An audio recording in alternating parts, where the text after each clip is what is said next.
bienvenidas y bienvenidos al tercer capítulo de Mar y Ciencia en Casa. En cada capítulo estaremos conversando con diferentes personas que trabajan relacionadas con el mar, ya sea haciendo ciencia, conservación, exploración.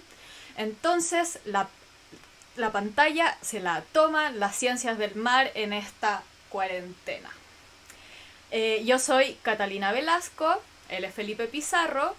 Ambos somos biólogos marinos y directores de Fundación Mariciencia. Hola a todos los que nos están escuchando hoy.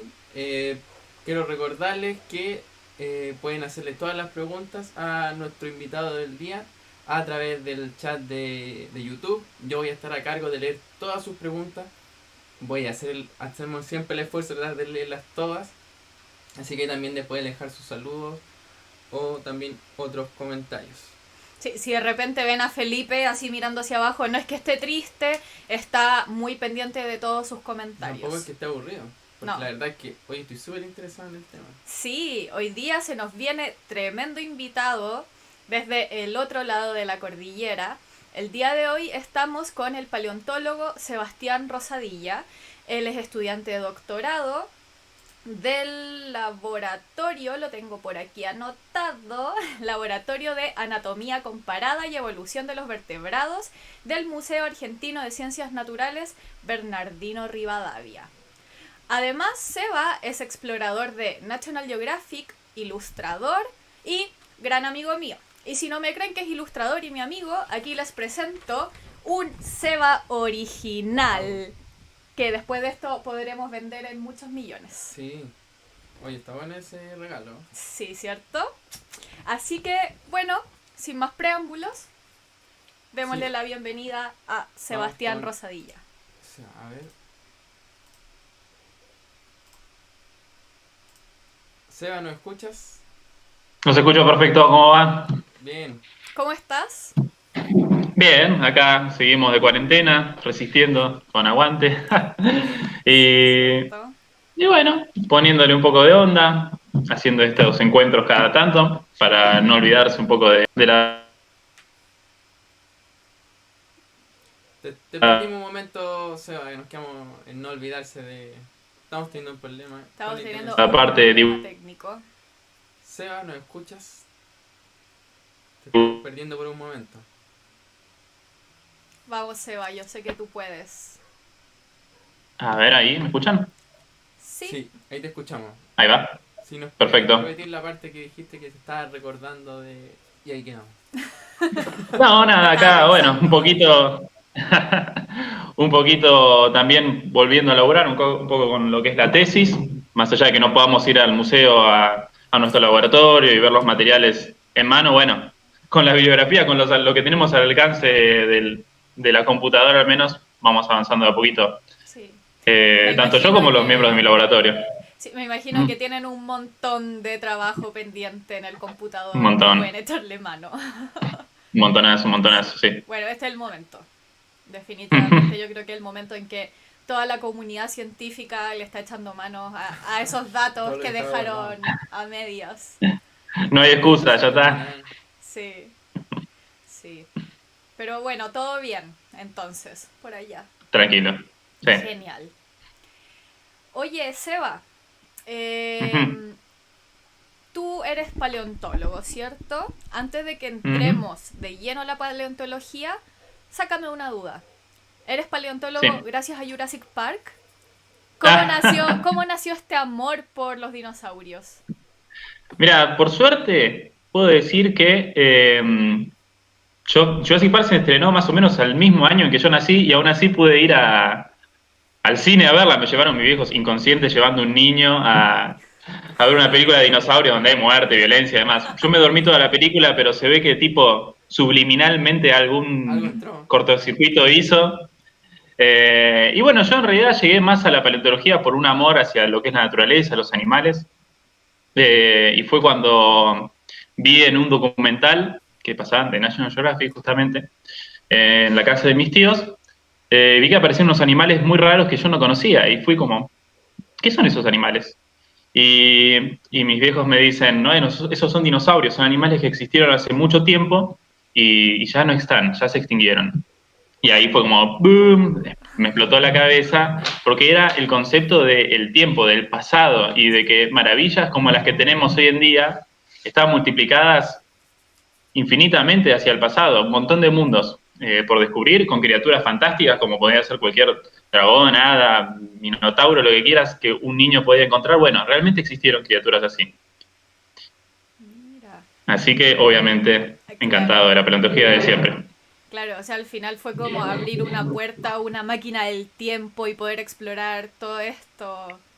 Claro, Y bueno, eso es más o menos con lo que uno empieza, ¿viste? ¿Cómo que existen estos animales? ¿Qué es esto? Entonces uno busca las revistas, los libros, busca los documentales y medio de una forma autodidacta empieza a armarse ese mundillo mental que, bueno, mantuve la pasión esa hasta entrar a la facultad, recibirme y ahora estar donde estoy.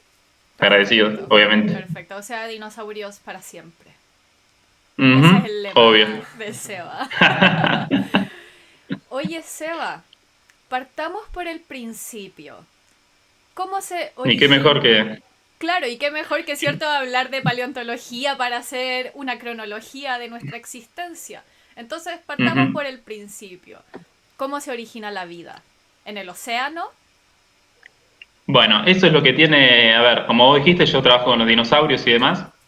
Mi corazón está tierra adentro, pero la paleontología es, más allá de que uno suele decir dinosaurios, ¡pum!, es también este llamado al origen que tenemos, esa búsqueda tan humana de saber de dónde venimos, y eso está enlazado al océano, pero desde la raíz de la paleontología, porque desde, no sé, tiempos inmemoriales en que una persona caminaba por las montañas y encontraba caracoles y bivalvos y demás arriba de la montaña, decir, ¿qué pasó? ¿Cómo?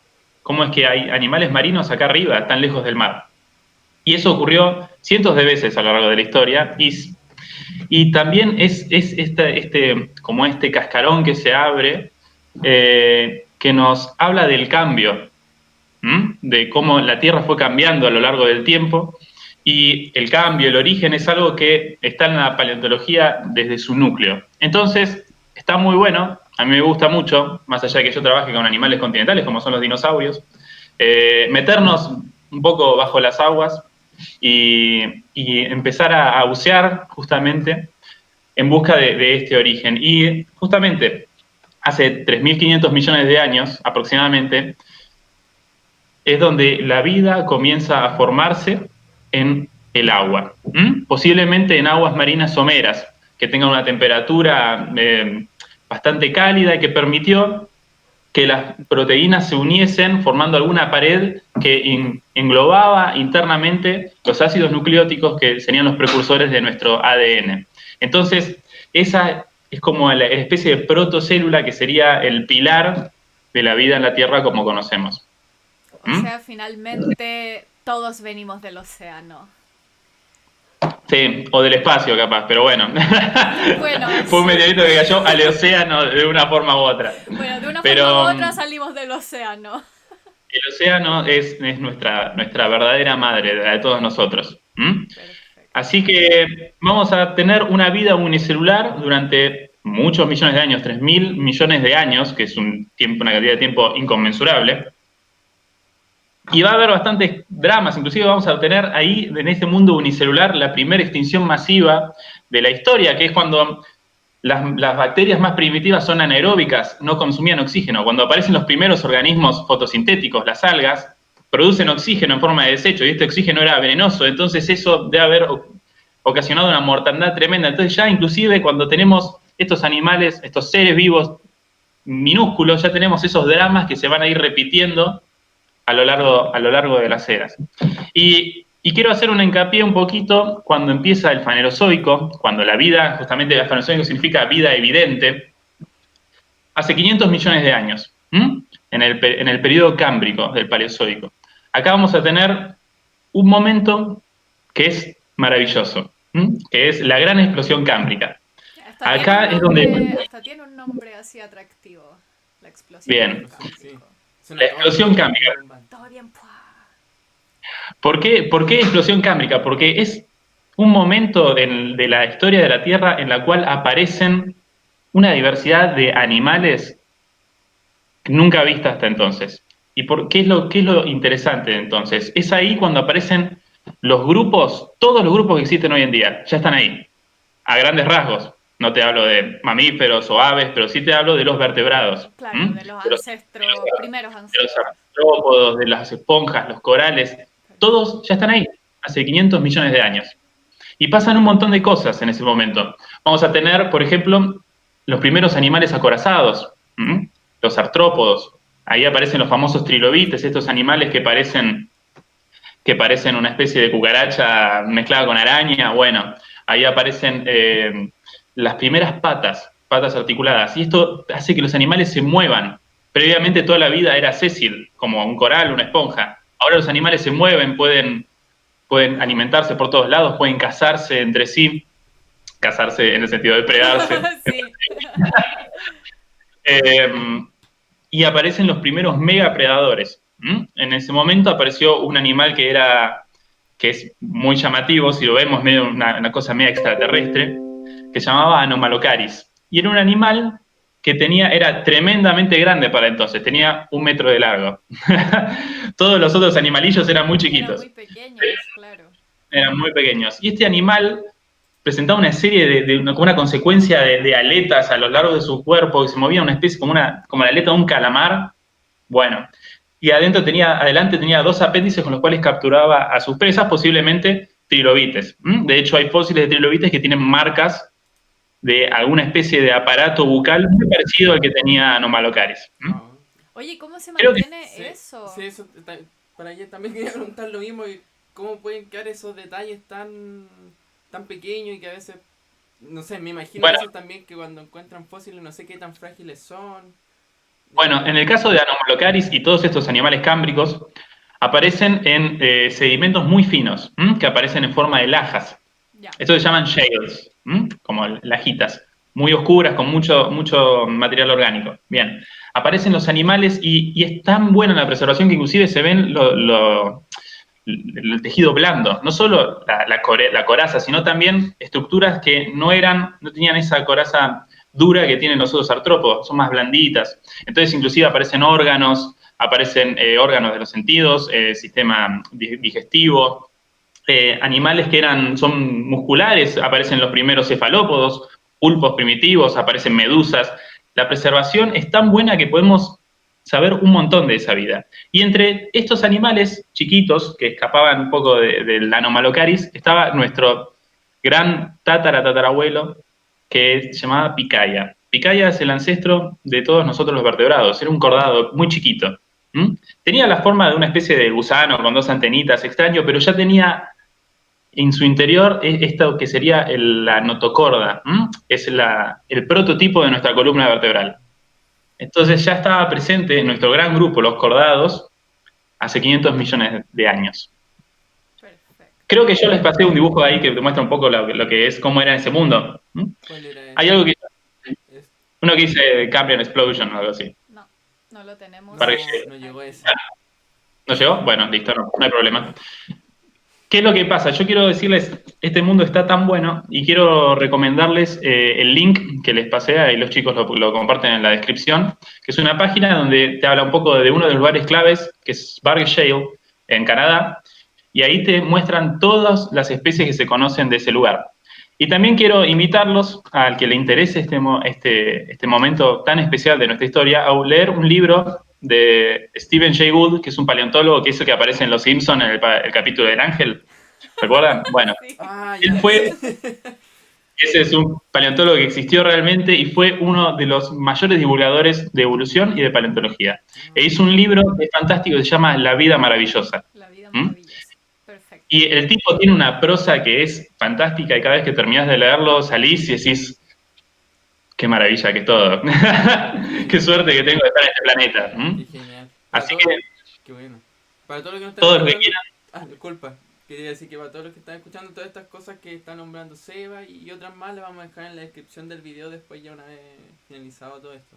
Sí. Recuerden acuérdense, que todos la estos vida maravillosa. videos quedan en nuestro canal de YouTube. Como Ujú. pueden buscarnos como Fundación Mariciencia. Esta sección se llama Mariciencia en Casa. Oye, Seba, y siguiendo con la explosión cámbrica, ¿qué características tenía, características ambientales de ese momento que generaron esta gran explosión cámbrica? Porque me imagino que hubo también algún cambio que propició todo esto.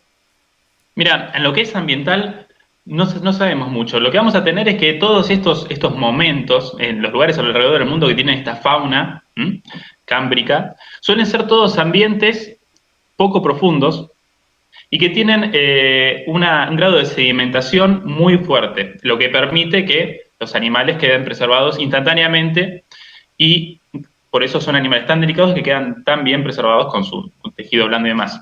De hecho, en este lugar Bagallé que yo le decía, se ve que era un lugar que tenía consecutivos eventos de aludes, como grandes movimientos de tierra que tapaban por completo todo el ventos, toda la fauna que vivía sobre la tierra, sobre el sustrato abajo del agua. Entonces los tapaba, quedaban todos ahí fosilizados. Volvía a repoblar toda la vida de esa zona, volvía a taparlo y así. Entonces tenemos cientos de años donde vemos todos los animales que van viviendo una y otra vez. Perfecto. Entonces el ambiente preserva eso. Me imagino que encontrarse eso es como, oh, es como Navidad para los paleontólogos, ¿o no? Uf, Encontrarse. olvídate. No, el tipo que lo encontró Walcott no lo podía creer. Y nada, Claro, pensar que seguimos descubriendo y la vida como la conocemos hoy en día, debemos un poco su comprensión gracias al hallazgo de esta persona, así que... genial. Oye, Seba, y Uh-huh. hablando un poco ya de los organismos marinos que estaban en esta época, un poco, no sé, podemos hablar un poco de los peces o de algún otro tipo de organismo que nos Bien. puedas contar un poco para seguir imaginándonos Vamos a ir por partes, digamos, ¿no? Tenemos a nuestro amigo Picaya en el Cámbrico hace 500 millones de años. Bueno, a medida que avanzamos en el tiempo y la evolución, por tanto, vamos a ver los primeros tipos de peces, digámosle peces a estos vertebrados marinos. Estos eran animales acorazados, tenían placas, como un bagre hoy en día, pero a diferencia de los bagres, no tenían mandíbula. Eran como una especie de lamprea hoy en día, ¿no? que vemos hoy en día. Bueno, no tenían mandíbula, pero por suerte tenían muchos arcos branquiales para respirar. Bueno, a partir de los arcos branquiales más cercanos a su cabeza, es de donde termina evolucionando nuestra mandíbula. Y todos los animales con mandíbulas. O sea, esto que tenemos acá, en realidad, hace millones y millones de años, eran unas branquias. perfecto. Entonces, cuando aparecen los peces con mandíbulas, explotan, porque obviamente la mandíbula es algo que les da una ventaja adaptativa tremenda.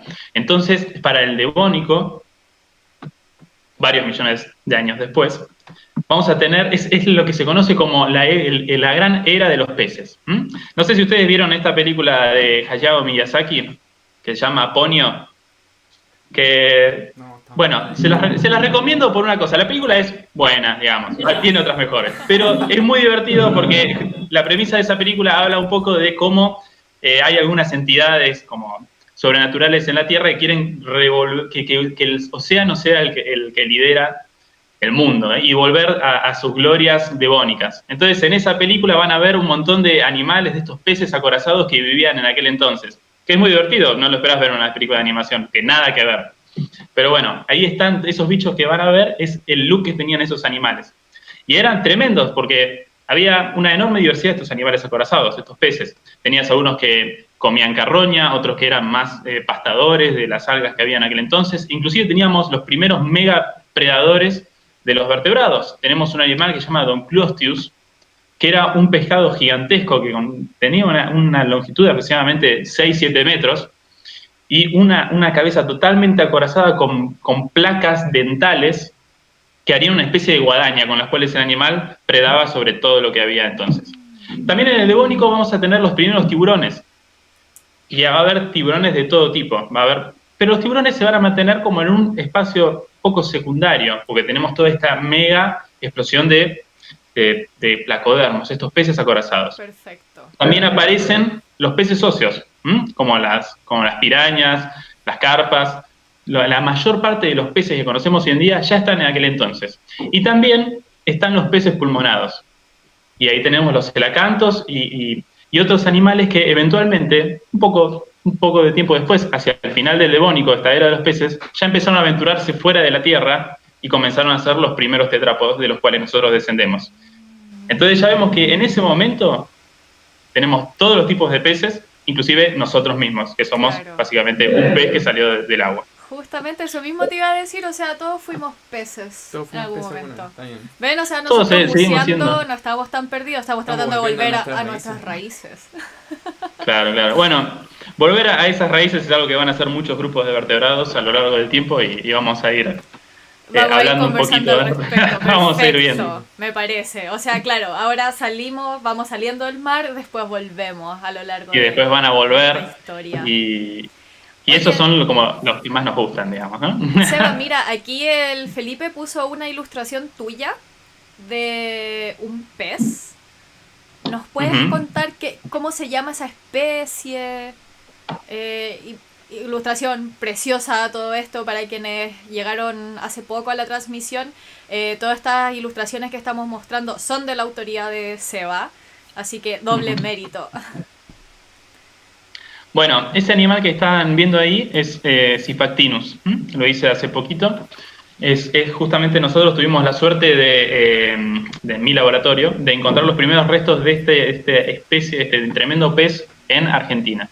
Ahora bien, ¿qué es lo que ocurre con este animal? Este animal es un pez óseo gigantesco, tenía 7-8 metros de longitud y vivió hacia el final de la época de los dinosaurios, ¿no? En el periodo Cretácico. Avanzamos muchísimo desde el Devónico, pegamos un salto temporal tremendo y estamos en un mar muy diferente. Bueno, en ese momento, ¿se acuerdan que los tiburones estaban medio como en segundo plano? Bueno, acá más o menos que están también en segundo plano y no tenemos animales como el tiburón blanco de hoy en día, sino que los grandes predadores de los mares, los peces, eran los peces óseos. Y Sifactinus era este gran monstruo marino ictiológico, digamos. Este animal se encontró sobre todo en el hemisferio norte, históricamente en Kansas, en Estados Unidos, luego en Europa, y ahora están empezando a aparecer estos restos en Sudamérica. Los hay en Perú, los hay en Chile y ahora en Argentina. Entonces ya vemos que este gran grupo de gigantescos peces predadores está más disperso. No. Lo perdimos nuevamente. Esperemos a que se reconecte. Esperemos que vuelva la señal. Que está viajando de lejos la señal. Sí. Clásico de lo que... Seba, estamos perdiendo por un momento. Estás con un problema de internet, parece. Gráfica. Así que, ¿me escucharon? Vi que no te escuchamos nada. Tenemos que retomar un poquito de nuevo la idea de... Ahora sí. ¿Dónde estaban ubicados todos? ¿No se estaban encontrando? Bueno, estos animales están dispersos a lo largo del mundo, como ocurre con muchos animales marinos hoy en día. Se ve que los animales que estaban en los océanos no tenían los límites tan marcados como ocurre a veces con los bichos continentales. Hay algo que también está bueno de los peces de la época de los dinosaurios, el Mesozoico, un poco antes, vamos un poco para atrás, en el Jurásico, que el Jurásico era un momento en que los mares estaban bastante picantes, digamos, ¿no? No estaba bueno bucear en el Jurásico. Y ustedes saben que hoy en día el pez más grande del mundo es el tiburón ballena, un tiburón de 12 metros de largo aproximadamente, que es filtrador. Bueno, los tiburones siguen medio en segundo plano y para el Jurásico los grandes filtradores del mar eran peces óseos también. Y ahí tenemos un animal que se llama Lidsictis, que era un animal que alcanzaba los 18 metros de longitud aproximadamente. Un animal muy grande y que vivía en un océano bastante heavy porque con él estaban la mayor cantidad de reptiles marinos que hubo jamás. Entonces, yo creo que es un buen momento para que estos grupos terrestres se metan al agua y vamos a hablar un poco de estos animales. Hacia el Triásico, el inicio de la época de los dinosaurios, pasa algo que es fantástico, que es que se inventó todo ya. Hablando de vertebrados, apareció todo en el Triásico. Aparecieron los dinosaurios, aparecieron los mamíferos, y el mar se llena de reptiles que dicen, bueno, vamos a aprovechar un poco este ambiente que está sin explotar. Entonces vamos a tener hacia el Jurásico, un poco después, 3 grupos que se meten al agua. Bueno, uno de ellos son los plesiosaurios. Los plesiosaurios capaz que los van a reconocer porque es el monstruo del lago Ness, ¿Vieron ese animalito que parece un cuello largo que sobresale? Bueno, estos animales, vamos a pensar que tenían una especie de nicho ecológico parecido al de las focas y los leones marinos de hoy en día, ¿no? Vamos a ver, estos animales van a tener dientes muy finitos con los cuales comían pescado, predaban sobre los peces de aquel entonces. Pero estamos pensando en el monstruo del lago Ness con el cuello largo y la cabeza pequeña, y estas patas adaptadas en forma de aletas, como a una tortuga marina. Bueno, estos no eran los únicos tipos de plesiosaurios. Había otros tremendos y que evolucionaron durante el Jurásico. Estos eran estos plesiosaurios que tenían un cráneo gigantesco. Eran animales que alcanzaban unos 12 metros de longitud y el cráneo debería tener 2 o 3 metros de largo. Eran pura boca y puros dientes. Tremendo animal. Eran animales terroríficos y no estaba bueno nadar con ellos. Oye, Seba, perdona que te interrumpa, pero creo que es importante hacer la distinción. Esto que estamos viendo y de lo que tú nos estás hablando, ¿son dinosaurios? Bueno, buenísimo, porque los dinosaurios, vamos a recordarlo así, son siempre continentales, son siempre terrestres. Perfecto. O sea, cualquier bicho marino prehistórico no es dinosaurio. No lo es. Entonces vamos a tener estos animales como los plesiosaurios que son un problema saber de dónde vienen, porque ya los más primitivos que se encuentran ya son plesiosaurios, así como los ves, ya tienen las aletas modificadas, el cráneo modificado, entonces no se sabe mucho de dónde salen. Del espacio. Del espacio. Se piensa que estarían relacionados de alguna forma lejana a las tortugas. Si vos ves la forma de su caja torácica, sus miembros, tienen esa cosa similar a las tortugas, pero están tan modificados para la vida acuática que es muy difícil saber realmente a dónde están parados. Los plesiosaurios están buenos de tenerlos porque son bichos que van a mantenerse a lo largo del Mesozoico durante un montón de tiempo y van a tener un montón de nichos ecológicos ocupados. Vas a tener los que se alimentan de pescado, como los grandes elasmosaurios, estos plesiosaurios de cuello largo y cabeza pequeña. Tenemos los tremendos predadores, como estos plesiosaurios de grandes cabezas y cuellos cortos, que eran gigantescos y posiblemente predaban sobre los otros plesiosaurios, o sobre Lysictis, el pobre pescado filtrador gigante. Y después teníamos bichos más extraños, como los policotílidos, que, bueno, ese justamente es el que tenés en el dibujo ahí, el original, que eran animales muy particulares, que tenían un cuello medianamente largo y la cabeza medianamente larga. Entonces era una cabeza finita, parecida a la de un delfín, con muchos dientecitos, y que no eran tan grandes. Bueno, todos estos grupos de plesiosaurios los encontramos acá en Sudamérica. Los hay muchos en Antártida, muchos en Chile. Chile tiene una tradición enorme con los reptiles marinos, y también me toca un poco personalmente porque cuando yo empecé a colaborar en mi laboratorio, más allá que ahora estoy trabajando con dinosaurios, la primera cosa que tuve que hacer fue separar un poco la roca del hueso, un plesiosaurio gigantesco que salió en el Calafate, el mismo lugar donde estuve hace unos días encerrado. Bueno, en ese lugar, adentro del lago, bajo las aguas del lago, aparecieron los restos de un plesiosaurio gigantesco de 8 metros de longitud. Este es uno de estos de cuello largo, ¿no? Los que comían pescado. Bueno, ese sería el ejemplar más grande de plesiosaurios que se conoce, de plesiosaurio de cuello largo, que conocemos en Sudamérica. Así que estamos esperando un poco a que se realice el estudio para ponerle un nombre, porque es una especie nueva, estamos todos muy interesados. Sí, así que estén atentos ahí a las novedades.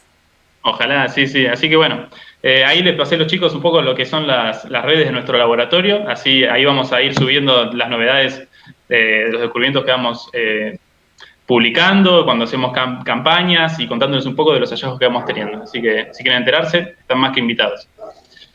Así que bueno, tenemos los plesiosaurios que medio que nos rodean ahí, nada a nuestro alrededor desde siempre. Y en el Jurásico también aparecen el grupo que más se adapta a la vida acuática de reptiles, y esos son los ictiosaurios. Los ictiosaurios son animales que uno los ve y parecen un delfín o un pescado extraño, pero son reptiles, ¿Mm? Y también son esta especie de problema filogenético, evolutivo, que no sabemos de dónde salen, porque los más primitivos ya son un delfín, ya lo ves y decís, ¿de dónde viene este animal? Bueno, acá no puedo decirles que viene de la tortuga o lo que sea, no se sabe todavía, es una incógnita total. Pero fueron tremendamente exitosos y sobre todo en el Jurásico, en este mar del terror que habitaban Lysictis y los megapliosaurios. Y estos animales eran en su mayoría de un tamaño parecido a un delfín, 3, 4 metros, pero había algunos que alcanzaban tamaños tremendos, como uno de los más primitivos, inclusive, Junosaurus, de China, que llegaba a unos 15 metros de longitud. Era un animal al nivel de una ballena filtradora de hoy en día. Perfecto. Así que estos animales son muy importantes en el Jurásico, pero hacia el finales del Jurásico se extinguen.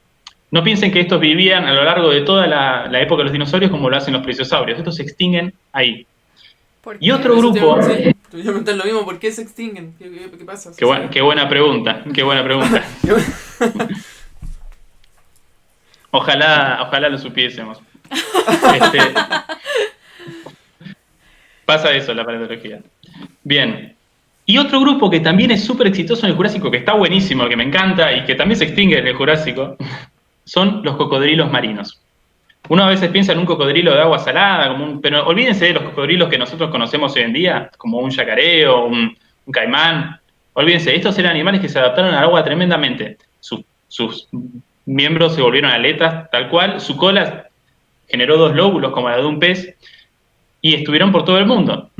Y nosotros acá en Sudamérica tenemos la suerte de tener varios de estos animales. Teníamos un morfotipo, que eran los geosaurios, estos cocodrilos que tenían el hocico alargado, como un cocodrilo hoy en día, más o menos medianos, 3, 5 metros de longitud. Y después teníamos un animal tremendo que se lo apodó durante un tiempo como el Godzilla, que era un animal que tiene un cráneo que parece un tiranosaurio rex, es alto y gigantesco, todo gordo, y ese animal posiblemente depredaba sobre otros reptiles marinos, o inclusive dinosaurios que se tomaban a la orilla. ¿Tenemos ilustraciones de eso, Seba? No tenemos.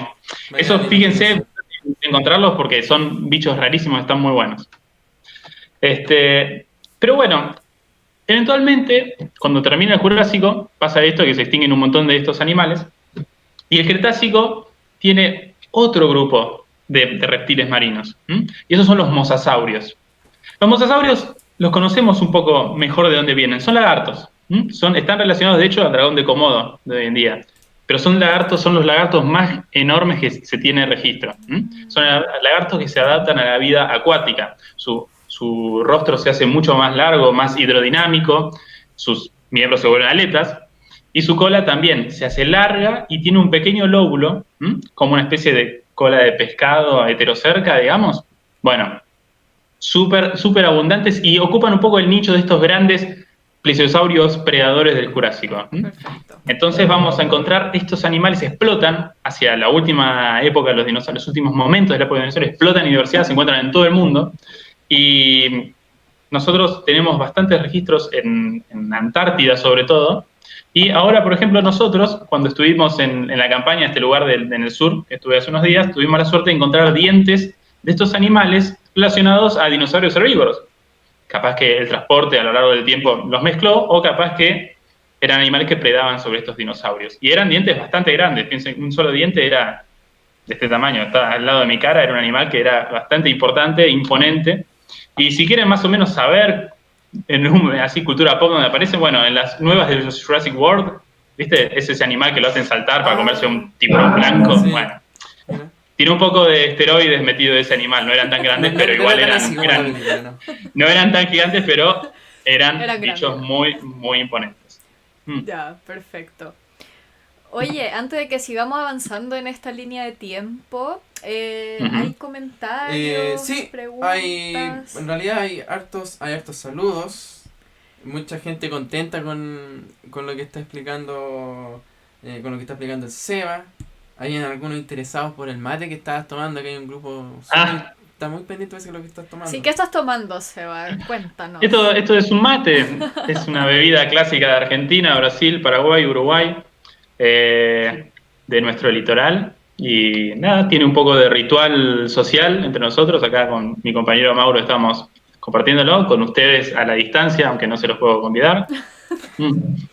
Es una especie de té, Más bien Una amargo. especie de infusión, sí, bien amargote. Ujú. Oye, Seba, también hay harta gente que acá están contando muy bonitos tus dibujos. Bueno, Que muchas sí, están gracias, están se súper agradece. bonitos. Este lo podemos Bueno, vender después, Mercado Libre o alguna de esas claro, plataformas. Un regalo, che, no lo vaya a en vender, Mercado Libre loco, después al de esta final. transmisión. También acá tengo una pregunta. Acá me pregunta si hay Karen pregunta si se encontraron fósiles de agnatos y gnatostomados en la Patagonia Argentina. Sí, sí, a ver, natostomados, piense que los natostomados es el gran grupo de animales con mandíbulas. Nosotros somos natostomados. ¿M? Así que sí, los hay. Realmente no sé si tenemos fósiles de agnatos en Patagonia, pero sí vamos a tener muchos de ellos. ¿Por qué? Porque tenemos que tener estos sedimentos tan antiguos. ¿M? En Patagonia tenemos sobre todo sedimentos del Mesozoico, de la época de los dinosaurios, que es ayer, cuando si queremos pensar en la época de los grandes, estos peces agnatos acorazados. Sin embargo, hacia el norte, un poco más al norte, en la zona de Argentina, norte de Chile, sur de Bolivia, ahí sí tenemos estas rocas tan antiguas y ahí sí tenemos muchos restos de estos peces sin mandíbulas, los agnatos. Perfecto. Súper. Bueno, acá también. No, eso sería por mientras acá todos en realidad te están tirando puras flores, Seba. Así Qué que gran. Ah, bueno. súper contento. Qué bueno. Hay hartos que están bien contentos con el tema de las ilustraciones que estamos mostrando. Bueno, pero no tengan miedo, pregunten lo No, que ¿puedo hacer quieran. una pregunta yo por el tema de las ilustraciones? Por supuesto. A ver. ¿Cómo es que llegas a dibujar estos animales? Digamos, no, en cuanto que yo me imagino que cuando estás en terreno encuentran un Ujú. fósil que, digamos, algo que pareciera que estuviera aplastado o son restos de O animales un hueso o un hueso así. Que, así. es fragmentario, es Claro, eso fragmentario. que es Sí. fragmentario y después terminas con un dibujo que es como los que hemos estado viendo. ¿Qué pasa, qué pasa entre medio? La mentira, básicamente. No, a ver, ¿qué es lo que pasa? Por suerte, la historia de los, hablemos de los reptiles marinos. ¿M? De hecho, tenemos la suerte que los primeros reptiles marinos que se conocen estaban perfectos, estaban enteros. Estaban sí en lajas, o por lo menos más bidimensionales, pero estaban enteros, entonces ya sabíamos muy bien qué forma tenían. Esto se lo debemos a una de las mujeres más importantes de la ciencia, que es Mary Anning de Inglaterra, que a veces salía a pasear por las playas de Inglaterra y encontraba estos animales. Y de hecho se considera como la primer mujer paleontóloga de la historia. De hecho, ahora está por salir una película de ella, así que súper bienvenido, todos queremos verla. Así que ella descubrió los ictiosaurios, estos animales que se parecían a delfines, al el plesiosaurus, lo encontró ella, un animal más chiquito de este gigantesco que encontramos en Patagonia, pero ya estaba en el cuello largo, el monstruo del lago Ness lo encontró ella realmente. Entonces, si nosotros encontramos, por ejemplo, ahora un animal como el plesiosaurio que encontramos, que está muy bien preservado, está articulado, pero por ejemplo le falta el cuello y por tanto la cabeza y algunos miembros, sin embargo podemos saber que pertenecía a este grupo de plesiosaurios de cuello largo. ¿Por qué? Porque el resto de su anatomía nos lo pone en la rama evolutiva de ese grupito. Eso se conoce como anatomía comparada. Gracias a la anatomía comparada nosotros podemos, en base a un fragmento, un hueso, saber más o menos a qué se parecería o quién estaría relacionado este animal que no es perfecto que acabamos de encontrar. Perfecto. Por ejemplo, sabemos que los dientes del mosasaurio que encontramos, que son solo dientes, pertenecen a un mosasaurio por su estructura, por la forma, la ornamentación que tienen, por lo globosos que son, lo robustez, que no es de un dinosaurio, no es de un cocodrilo, de ningún otro animal que vivía en aquella época, pero sí de los mosasaurios. Claro, o sea, en el fondo es ir armando un rompecabezas. Encontraste un Exactamente. pedacito, pero que se parece al de esta especie, y ahí vamos Exactamente. atando Es un trabajo un cabos. poco detectivesco. Y Sí, eventualmente, es como, hoy es como ser el detective del pasado, así de la prehistoria. Claro. eventualmente podemos tener una sorpresa y aquello que empezó siendo fragmentario y que pensábamos que era de un grupo y se iba a ver más o menos de alguna forma determinada, aparecen materiales más completos y nos damos cuenta que capaz que tenía dos cuernos acá, que no lo esperábamos, o capaz que tenía plumas, o capaz que, no sé, Perfecto. tenemos esa suerte cada tanto, entonces los dibujos tienen que cambiar, se van actualizando con cada descubrimiento. Perfecto. Mira, está bueno. De ahí me quedé conforme. Oye, Seba, ¿te parece si ahora pasamos al grupo de los Si cetáceos? extinguimos a los grandes reptiles, cae el Sí, meteorito, cae el ya, meteorito en la Tierra hace 65 millones de años, se extinguen los dinosaurios, por supuesto, pero también se extinguen un montón de animales, incluidos los reptiles marinos. Y eso lo que hace es dejar espacios vacíos en el ambiente. Bueno, estos ambientes los van a ocupar los mamíferos posteriormente. Hace unos 50 millones de años, en el Eoceno, aparecen en Pakistán animales que uno no pensaría que los cetáceos vienen de ahí. Cuando lo ves, parece una especie de chanchito, un pecarí, algo así, una especie de perro, pero con pezuñas. Ese es el ancestro de las ballenas.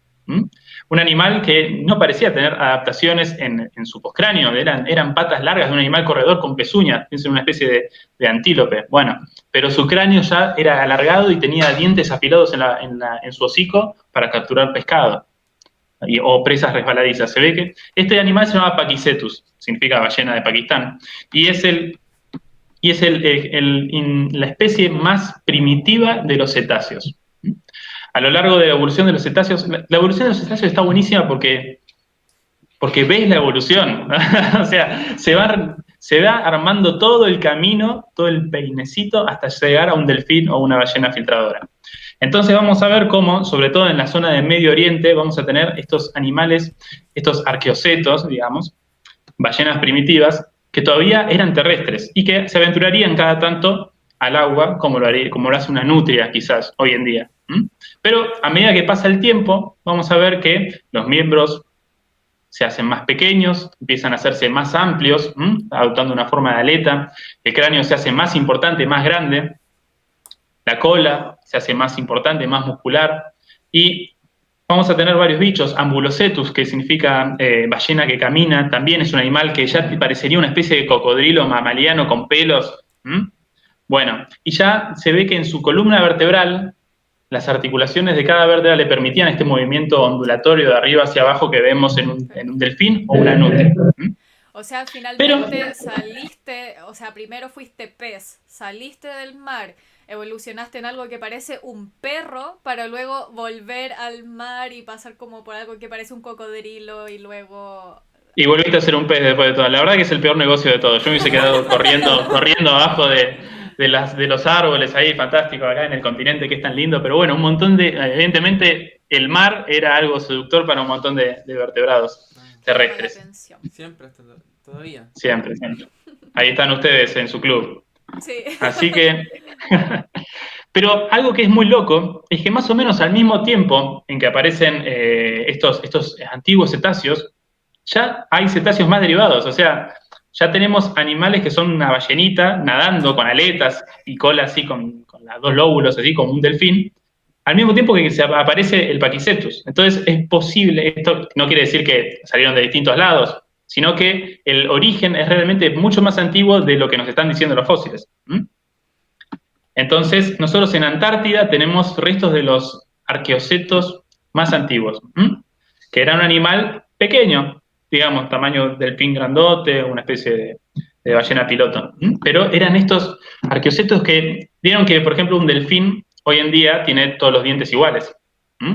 Y tiene la fosa nasal, una única fosa nasal arriba de la cabeza. Bueno, estos animales todavía no tenían esas adaptaciones tan fuertes hacia la vida marina. Tenían la nariz todavía un poquito más cerca del morro, más cerca del hocico, y sus dientes eran más heterodontes. Tenemos el hocico con los incisivos bien puntiagudos para capturar pescado, pero hacia atrás teníamos unos dientes así, con forma de manos que rasparían, inclusive servirían para filtrar. Una dentición similar a la que vemos hoy en día en algunas focas de la Antártida, como la foca leopardo o la foca de Weddell. Ese tipo de dientes tan lindos, tan buenos, con miles de cúspides, así. Bueno, eso lo vamos a encontrar en estas ballenas primitivas. Todavía vamos a tener restos de los miembros posteriores. Ustedes ven que en una ballena actual no se las ven. Quizás internamente sí hay restos de un fémur muy chiquito, pero en aquel entonces todavía había dos patitas ahí colgando, capaz, medio como un vestigio, como una especie de manos de un Tyrannosaurus Rex, ¿viste? No le servirían para mucho, capaz, pero ahí estaban. Entonces vamos a ver cómo a lo largo de la evolución de las ballenas, estos miembros se van a ir perdiendo poco a poco. Va a ganar más importancia las manos, que le van a permitir, sobre todo en las ballenas, ser una especie de timón, moverse, cuando la gran propulsión se la daba a la cola. Y después vamos a entrar un poco ya en los grupos de cetáceos modernos. Para el Mioceno, unos 30 millones de años de hoy, ya tenemos los dos grupos diferenciados de hoy en día, los odontocetos o ballenas con dientes y los misticetos o ballenas con barbas. Vamos a tener una gran explosión de los misticetos y en respuesta a esta gran cantidad de misticetos, de ballenas con barbas chiquitos que había en aquel entonces, aparece un enorme predador que se iba a encargar de controlar un poco la población de estos animales. Y este animal se llama Liviatán. Liviatán es el nombre de un tremendo monstruo mitológico marino, y la especie es Melvillei, por el autor de Moby Dick. Que es la ilustración que tenemos aquí en pantalla, que sería este cachalote prehistórico. Exactamente, es un cachalote gigantesco. Cada diente que tenía era grande como mi cabeza, y era globoso, era gigantesco. Y no piensen primero que el cachalote es un animal que está más adaptado a la caza de cefalópodos o peces en altas profundidades. Entonces tiene ese tremendo melón, este órgano gigante que tienen los odontocetos en la frente, que le permitía llevar ondas, y así por ecolocalización y ver qué había en el mundo a oscuras que lo rodeaba. Bueno, este animal tenía un melón, pero capaz no más desarrollado que el que vemos en un delfín. Entonces es posible que viva en aguas menos profundas que un cachalote, que es casualmente donde vivirían las ballenas filtradoras, que se alimentaban de plancton y cosas o sea, krill, digamos, que se alimenta del fitoplancton que está en esta zona iluminada. Entonces no era un animal que estaba adaptado necesariamente a las grandes profundidades, sino a la superficie donde habitaban sus presas. Que eran estas tremendas ballenas filtradas. Que eran las ballenas, o sea, el animal que cazaba, una ballena asesina de ballenas. Perfecto. Sebaya, ¿hace cuánto estamos hablando? ¿Cuántos millones? Y ya van 40 minutos. Ah, no, eso serían... Eso serían unos 20, 18 millones de años atrás. Es el Mioceno. Perfecto. Es ayer. Claro, para lo que nos has contado es ayer, justamente. Eso es ayer. Piensen que para el Mioceno, en el mar y en la tierra, ya tenemos los grupos que vemos hoy en día. Ya inclusive estaban los grandes ungulados, habían aparecido las grandes praderas, entonces ya teníamos animales de pasturas, ya aparecían los félidos, los cánidos, ya tenemos una fauna similar a la de hoy, animales un poco diferentes también, pero en el océano está todo más o menos armadito. Claro. Perfecto. Oye, Seba, respecto acá a las ballenas, por ejemplo, acá Fanny comenta que quedó impresionada con toda la historia que están contando, los datos que estás dando. También acá hacen una pregunta, Karen también vuelve a preguntar sobre las ballenas, o bueno, en realidad no las ballenas, los primeros cetáceos, que pregunta que si eran depredadores y los que fueron apareciendo posteriormente, si fueron desarrollando otro tipo de hábitos alimenticios. Bueno, justamente posterior a cuando aparecen estos grupos modernos, como los odontocetos, sobre todo y los misticetos, van a cambiar su alimentación notoriamente de los arqueosáteos. Acuérdense que estoy hablando de esta dentición extraña que tenían los bichos más primitivos. Pero vemos que, por ejemplo, los misticetos más primitivos todavía tienen estos dientes, pero las copias de cada diente están más separadas. Entonces, previo quizás a la aparición de las barbas, estaban estos dientes. Inclusive hay algunos restos de estos misticetos primitivos que ya tienen estas inserciones en los huesos que implicaría que el bicho ya tenía barbas, junto con dientes. Entonces vemos cómo a lo largo de la evolución de este grupo los dientes pierden menos importancia y se hacen filtradores extremos, como lo es el tiburón ballena también y como lo fue el Lidsictis en el Jurásico. Por el contrario, los odontocetos van a ser más ictiófagos, sus dientes se van a volver más homogéneos, más allá de que eventualmente tengamos animales como la orca que come otras ballenas o lo fue el leviatán hace 18 millones de años. Pero primitivamente estos animales se especializan a la caza de peces.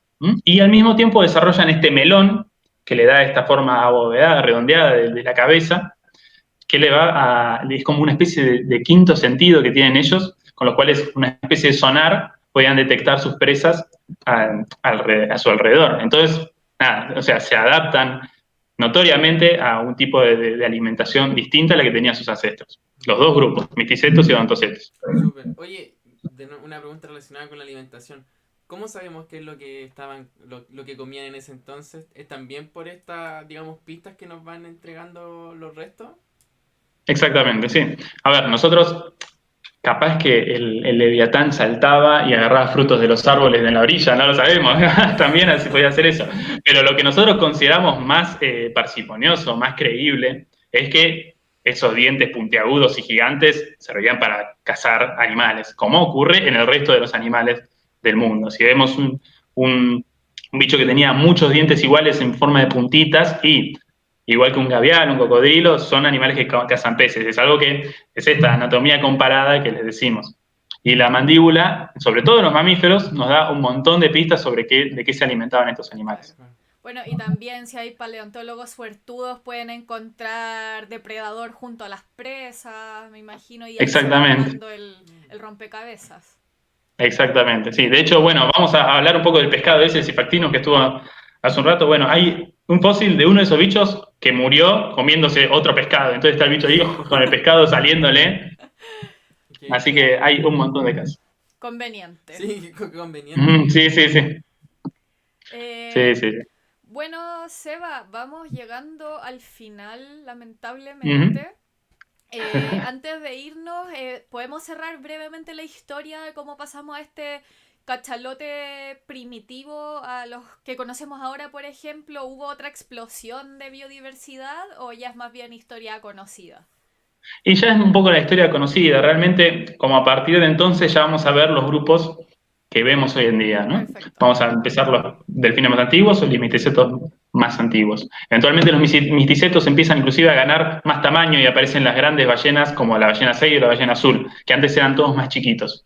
Podemos ver esos cambios, pero ya está todo más o menos establecido a lo que tenemos hoy en día. Perfecto. Mira, aquí vamos a dejar Vale. el logo de tu laboratorio para que lo sigan en redes sociales y estén atentos a todas las novedades que se vienen. Ya nos adelantaron que se venían especies nuevas, así que atentos a las novedades.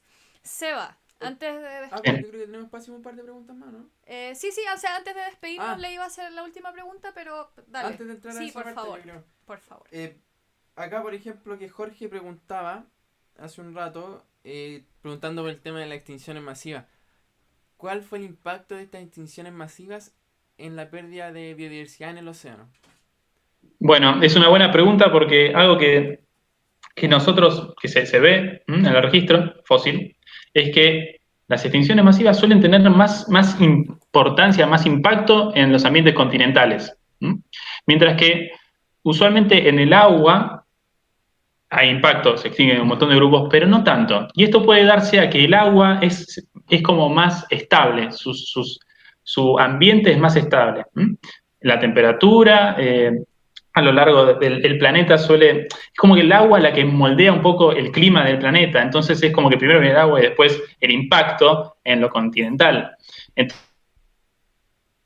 Entonces, eso es en los ambientes marinos. Ahí te pegaste, ahí estás. Bien. ¿Había otra pregunta? Sí, bueno, acá Jorge nos comentaba que quedó con ganas de saber más de las extinciones masivas, con más datos, pero al parecer es un tema, por lo que entendí recién, es un tema bastante largo y da para conversar. Sí. Aparte, creo que definitivamente tendremos que hacer otro capítulo de océanos prehistóricos. Bueno, dale. Oye, me sorprendió que no salió Megalodon, me gusta. Todo el mundo quiere hablar de Megalodon y es como, es el tiranosaurio del mar, Dios, basta, sensacionalista. Pero bueno, si hay un nuevo capítulo, ahí hablamos un poco de Megalodon y un poco más de la evolución de los tiburones. Claro. Oye, ¿puedo hacer una última pregunta ya? Dale. Puede. Antes de cerrar, tenemos unos minutos. Me quedé con ganas de saber cómo era un poco un día en terreno. ¿Un día en terreno? ¿Cómo era el trabajo del paleontólogo un día en terreno? Ustedes trabajando y quedé impresionado. De hecho, voy a colocar una acá. Bueno, cada día es diferente y en cada campaña y cada lugar tiene su propia mística, su propia magia. Te puedo hablar un poco de cómo era, por ejemplo, esta última que estuvimos ahí en la montaña, en el sur, que es un lugar que a mí me encanta, porque me gusta la montaña, me gusta el frío, me gusta estar lejos del mar. Pero, pero es fantástico porque uno es muy lindo cuando vos haces campamento en el lugar y te despertás y abrís la carpa y tenés esa montaña con nieve, los guanacos, los cóndores, todo es fantástico, estás inmerso, estás aislado de las ciudades. Y principalmente suele empezar con mucha caminata, porque cuando uno llega a un lugar nuevo tiene que caminar, se llama prospectar. Busca los lugares donde se afloran esas rocas de esta antigüedad que nosotros buscamos, estemos buscando dinosaurios o lo que sea. Y básicamente es caminar mirando el piso y buscamos fragmentos de hueso. Y estos fragmentos de hueso, no piensen que uno camina de golpe, ¡pah! Y está el dinosaurio ahí acostado esperándonos. Empieza a ver, suele ser un poco más sucio todo, porque busca estos fragmentitos, estos cachitos de huesos tirados ahí, pero que son como migajas de pan, que vamos siguiendo, que nos va dejando la lluvia, la nieve, los elementos, van erosionando la tierra y ahí capaz que erosionan algún hueso que está cerca de la superficie. Entonces esos pedacitos de ese hueso cercano a la superficie son los que buscamos y los vamos siguiendo, usualmente cuesta arriba, a una ladera. Y si tenemos suerte y no es al que llegamos tarde y el hueso se destruyó por completo, vamos a verlo ahí in situ, en el cemento clavado. Entonces es ahí cuando nosotros empezamos a trabajar y de forma delicada vamos viendo qué extensión tiene ese material nuevo, ese hueso, si es un animal articulado, si es algo aislado. Entonces empezamos a ver y una vez delimitamos un poco, imaginemos que es un esqueletito chiquito, bueno, delimitamos, rodeamos ese esqueletito y empezamos a hacer como una trinchera a su alrededor. Entonces bajamos y armamos una especie de hongo que contiene el esqueleto en su interior. ¿Bien? Ese hongo lo vamos a envolver con papel higiénico primero, mojado, luego con arpillera y yeso. Y esto vamos a hacer una especie de cascarón resistente que lo va a mantener todo amalgamado, impidiendo que se mueva toda la roca en su interior, y nos va a permitir transportarlo hacia el laboratorio, hacia el taller de preparación. En ese taller de preparación, con herramientas, vamos separando la roca del hueso y después nos queda limpito, perfecto para estudiar. O sea, eso que está en la foto no es un paleontólogo que murió a la mitad del terreno, es un esqueleto. Eso es un esqueleto de un dinosaurio muy interesante porque es de los que yo trabajo, estos dinosaurios herbívoros, los ornitópodos, y es fantástico. Y lo que tiene re lindo, es pesadísimo, es un animal que se estima que tenía 7-8 metros de longitud. Le falta la cola, por suerte, que es la mitad de esa longitud, pero bueno, sigue siendo un animal grande. Y lo lindo de ese hallazgo es que nosotros cuando estábamos en el campo veíamos parte de su columna vertebral, ¿no? Y algunas costillas. Y dijimos, bueno, medio que nos tocó la serpiente, ¿viste? Solamente eso, la columna y demás.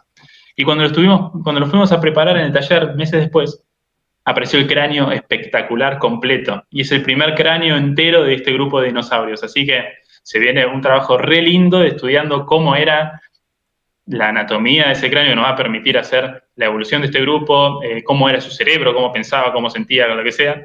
Va a estar buenísimo. Así que todavía se está preparando. Perfecto, así que estén atentos a las novedades porque se viene información para rato. Sí, y me sumo, lo último me suma a lo que pone Eliana acá, que nos va a faltar, parece, otra conversación similar a esta, porque acá cuando quieran, chicos. Preguntas, yo también tenía más preguntas, pero estamos llegando ya al final. Así que estén atentos a las redes sociales de Seba, del laboratorio y de Mariciencia, porque definitivamente se van a venir novedades y nuevas instancias. Seba, agradecerte tu tiempo, agradecerte el espacio, las ilustraciones. A ustedes, chicos. Muchas gracias. Antes de irnos, en 10 segundos, ¿qué es lo que más te apasiona de tu trabajo? Que es lo más lindo que hay. Y tiene esto de ir hacia abajo, ir al origen, excavar, viajar, no solo, o sea, viajás en el espacio, pero también en el tiempo. Y es una cosa que es fantástica en el sentido de que estás buscando lo más parecido, estás cazando lo más parecido a dragones que existieron. Y tiene esto que es mágico. Así que tiene esa aventura. Muchas gracias. Así que chicos, métanse en la palio que es hermoso. Está bueno, está súper interesante. Gracias, Seba, por haber estado hoy día con nosotros conversando. A ustedes, chicos. Hasta la próxima.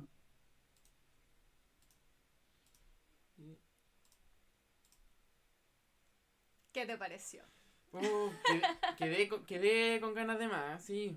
Que igual aquí como varios que están comentando quedé con el gusto a poco. Creo que habían hartos temas para conversar, quedan algunas preguntas también acá. Pero bueno, esperemos tenerlo después en otro momento, poder volver a conversar sobre estos temas con Seba. Definitivamente habrá otra instancia. Agradecerles de corazón el que nos hayan acompañado y que se interesen por estos temas. Muchas gracias. Nos vemos en el próximo capítulo. ¿Quién nos acompaña en el próximo capítulo? Se me olvidó a mí que me acompaña el próximo capítulo. Menos mal que yo lo recuerdo. Nos acompaña la exploradora también de National Geographic, Vanessa Bisi. Vanessa trabaja con tortugas marinas. Así que seguimos en la onda de los reptiles, pero esta vez de la actualidad. Y estén atentos para el próximo capítulo. Sí, estén atentos. Uy, me salió un gallito. Estén atentos al próximo, dice la Cata, al próximo capítulo. Misma hora también para estar atentos. Sigan en redes sociales. Suscríbanse a nuestro canal de YouTube. Vamos a dejar después, este video va a quedar en el canal. Va a quedar con material extra que nos dejó Seba. También para que puedan ya seguir complementando esta conversación. Muchas gracias. Muchas gracias. Y hasta la próxima. Chao, que estén bien.